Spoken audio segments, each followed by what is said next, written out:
E as asas ilegais da McLaren? Vamos falar sobre isso? Análises, notícias e opiniões do esporte a motor todos os dias, é só aqui no F1 Hoje. A McLaren venceu mais uma corrida nesse GP do Azerbaijão de Fórmula 1 na pista da capital do país, Baku, com uma vitória extraordinária, com Oscar Piastri demonstrando sim que a equipe tem capacidade de vencer ainda muitas corridas no decorrer desse ano. O time de Woking sofreu muito com um dos seus pilotos, Lando Norris, que foi citado inclusive em um vídeo ontem, foi chamado de burro e tudo mais. A gente precisa ser sincero e rever nossos argumentos e nossos comentários.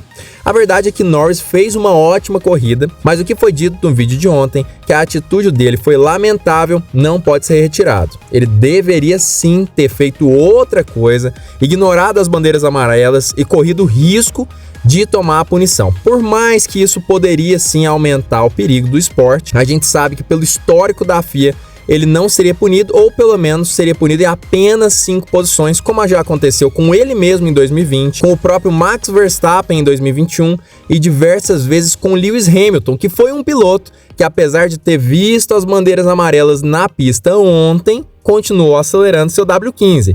Então, para quem fala que ele não deveria ter feito isso porque é um absurdo, saiba que outros campeões mundiais fazem isso sempre, porque o que vale mesmo é a competitividade. E se você for perder um campeonato por tirar o pé no último setor, olha, você nunca vai ganhar nada. Mas voltando ao GP do Azerbaijão, a gente precisa falar sim de Lando Norris, que fez uma ótima corrida, mas que ainda não conseguirá se tornar campeão mundial em cima de Max Verstappen.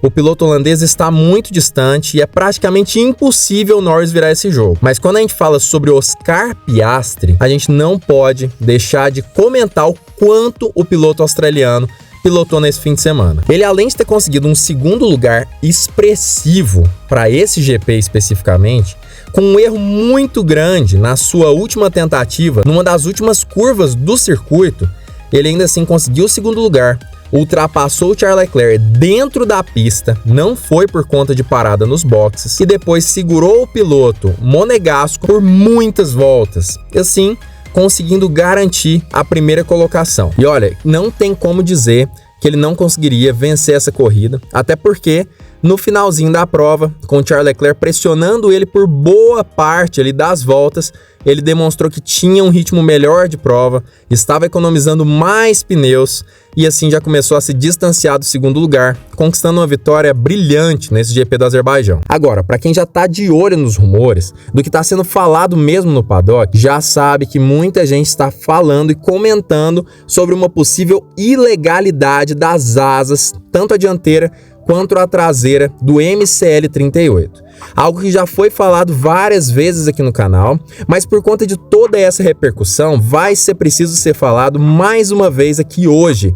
E hoje eu vou explicar detalhadamente essa polêmica das asas flexíveis e se a McLaren realmente tá ou não tá fora do regulamento. Primeiro, a gente precisa falar de onde nós paramos. A McLaren e a Mercedes, principalmente, têm utilizado as asas flexíveis há muito tempo nesse ano e até no ano passado. Isso já é uma polêmica que acontece na Fórmula 1 há décadas. A Fórmula 1 tenta proibir as asas flexíveis porque ela considera que isso é um elemento aerodinamicamente ativo, ou seja, é proibido na Fórmula 1. É como se você fosse comparar uma asa inflexível com um DRS. É muito menos arrasto aerodinâmico que ela gera. Isso eu vou explicar mais pra frente, mas é basicamente essa comparação. Só que apesar da FIA proibir muito essas asas e colocar novos testes a cada ano que passa, as equipes, é claro, encontram novas brechas. E aí, nesse ano, tanto a Red Bull quanto a Ferrari não conseguiram encontrar uma brecha do tamanho da brecha que foi encontrada pela McLaren e pela Mercedes. E isso acaba sendo um agravante ainda maior. Por quê? Porque os novos carros do regulamento de 2022 acabam tendo uma fraqueza muito grande na parte dianteira do veículo, porque o efeito solo gera muita pressão aerodinâmica e mais aderência na parte traseira do carro. Consequentemente, o que as equipes fazem geralmente é aumentar a pressão aerodinâmica, ou seja, aumentar a angulação da asa dianteira. E essa angulação aumentada aumenta o equilíbrio, é claro, do carro em curvas de média e alta velocidade, já que essa pressão, essa aderência nas rodas dianteira e traseira acaba sendo muito semelhante e equilibrada. Entretanto, em curvas de baixa velocidade, o que acontece é que o carro acaba ficando com pouca frente e eles precisam aumentar ainda mais a pressão na parte dianteira, aumentar a aderência através de mecânica do carro, como a suspensão, por exemplo, e aí deixa o carro desequilibrado ou na parte de baixa ou na parte de alta do circuito. Isso é um problemão. A questão é, se você utiliza asas flexíveis, principalmente na parte dianteira, você consegue ter muita pressão em partes de baixa do circuito e menos pressão nas partes de média e alta velocidade, o que é o melhor dos mundos para o novo regulamento dos carros da Fórmula 1. E é aí que está o pulo do gato. A McLaren e a Mercedes conseguiram fazer essa situação. A Ferrari e Red Bull entraram com um processo pedindo para que a FIA averiguasse as asas, e a surpresa veio quando a federação disse que as asas estavam em conformidade com os testes que haviam sido feitos. Mas como que uma asa tão flexível consegue passar nos testes da FIA? Claro que eu vou responder isso agora, mas antes já deixa o like e se inscreve no canal, porque aqui a gente traz análises e comentários muito pertinentes para quem é apaixonado pelo esporte. O que acontece é que aparentemente a asa das duas equipes,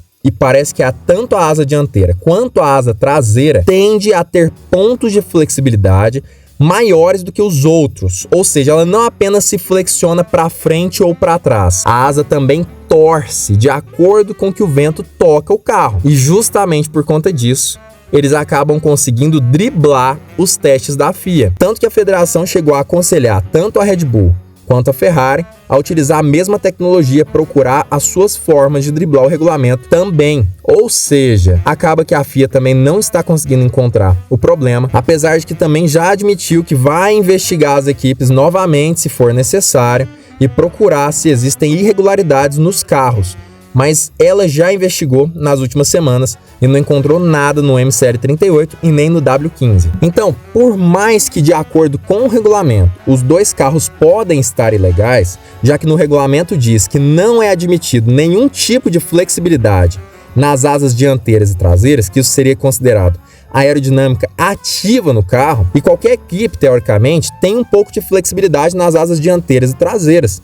Até porque se existe uma força empurrando essas asas, que é a força do vento, a quase 400 km por hora, é óbvio que o objeto vai se flexionar pelo menos um pouco. Então a tendência é que a FIA altere essa regra no regulamento no futuro, falando que existe um limite de flexibilidade para as asas, e mais do que isso, ela comece a utilizar novos testes. E aí muita gente deve se perguntar, mas por que ela não coloca as asas dos carros em um túnel de vento, por exemplo, a 300 e poucos quilômetros por hora, que assim ela poderia ver a flexão das asas e pegar essas equipes? A verdade é que hoje não existem túneis de vento que ultrapassem os 350 km por hora. Não existe no planeta. Isso porque não tem um ventilador que consegue deixar essa velocidade do vento por tanto tempo capaz de fazer com que a FIA analisasse esses carros, analisasse essas asas. Mas existe outra possibilidade que já está disponível no mercado há mais de 50 anos e que é uma sugestão para a FIA, tá?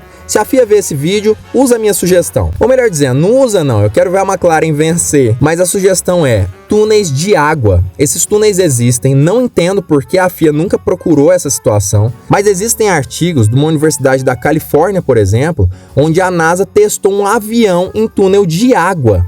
Por que o túnel de água é mais interessante? Porque a água é mais densa do que o ar, ou seja, a força que uma bomba de água precisa fazer para simular a velocidade de vento de 1.500 km por hora é muito menor e muito mais possível do que um túnel de vento. FIA, alugue um túnel de água que tem em vários lugares do mundo. Esses testes, por exemplo, foram feitos em 1985, a NASA testando esses aviões. Alugue um túnel de água e teste as asas da McLaren, da Mercedes, da Red Bull, porque assim não tem erro. Você vai enxergar como as asas se flexionam e vai pegar todas as equipes. Mas é preciso procurar formas que simulem exatamente como o vento bate nessas asas dentro da pista. Se não é possível em túneis de vento, utilize novas técnicas de averiguação. Ou seja, a tendência é que a McLaren e a Mercedes continuem com essas asas que teoricamente sim, são asas ilegais quando a gente vê o regulamento, mas se o regulamento fosse levado ao pé da letra, qualquer asa da Fórmula 1 hoje seria sim legal. Até mesmo as asas da Red Bull e da Ferrari, que teoricamente são asas inflexíveis, elas também têm uma porção de flexibilidade. Mas o que você acha? Você acha que as asas da Mercedes e da McLaren deveriam ser proibidas ou você acredita que deveriam ser inseridos novos testes para averiguar a legalidade dessas asas? Comenta aqui embaixo e não se esquece de curtir esse vídeo, se inscrever no canal se você gostou do nosso conteúdo e também nos acompanhe sempre, porque todos os dias às 5h02 da tarde a gente tem vídeos novos aqui no canal.